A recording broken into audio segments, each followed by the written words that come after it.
Bengal safe Murshidabad জেলায় ফার্নিচারের জগতে এক পরিচিত ও প্রতিষ্ঠিত নাম।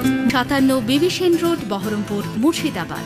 বহরমপুর মুর্শিদাবাদ জেলা তৃণমূল কংগ্রেসের সংখ্যালঘু সেলের উদ্যোগে ও ২১শে জুলাই শহীদ স্মরণকে সামনে রেখে মুর্শিদাবাদ জেলা তৃণমূল কংগ্রেসের কার্যালয়ে একটি স্বেচ্ছায় রক্তদান শিবিরের আয়োজন করা হলো।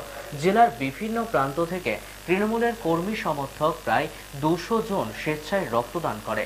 মুর্শিদাবাদ জেলা তৃণমূল কংগ্রেসের জেলা সভাপতি অপূর্ব সরকার, আবুল কাউসার সহ একাধিক তৃণমূল নেতৃত্ব রক্তদাতাদের হাতে একটি করে চারা গাছ তুলে দেন।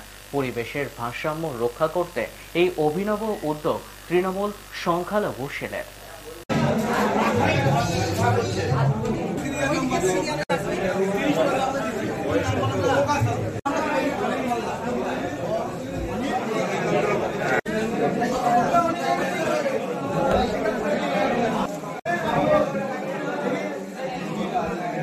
বছর বলতে নয়, আমরা ২১শে জুলাই শহীদকে স্মরণ করে ঠিক তার আগের সপ্তাহে ১৪ই জুলাই বহরমপুর মুর্শিদাবাদ সাংগঠনিক তৃণমূল কংগ্রেসের সংখ্যালঘু তৃণমূল কংগ্রেসের উদ্যোগে আমরা মহতী রক্তদান প্রোগ্রামের আয়োজন করা হয়েছে। আজ আমাদের প্রায় তৃণমূল কংগ্রেসের প্রায় ২০০ জন কর্মী তারা রক্ত দিচ্ছেন স্বেচ্ছায়।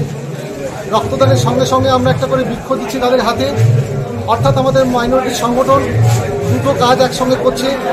মুমূর্ষু রোগীদের বাঁচানোর জন্য রক্তদানের যেমন ব্যবস্থা করা হচ্ছে, তেমনি একইভাবে পরিবেশকে বাঁচানোর জন্য আমরা একটা করে বৃক্ষ দিচ্ছি।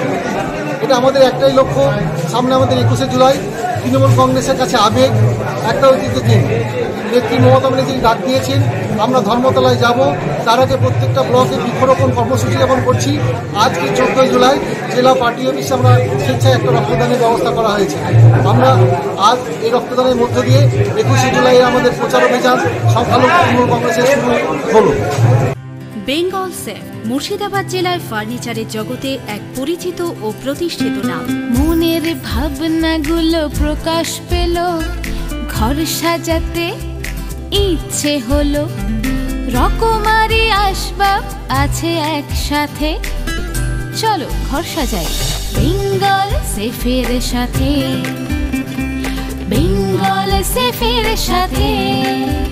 বেঙ্গল সেফ ৫৭ বিবি সেন রোড, বহরমপুর, মুর্শিদাবাদ।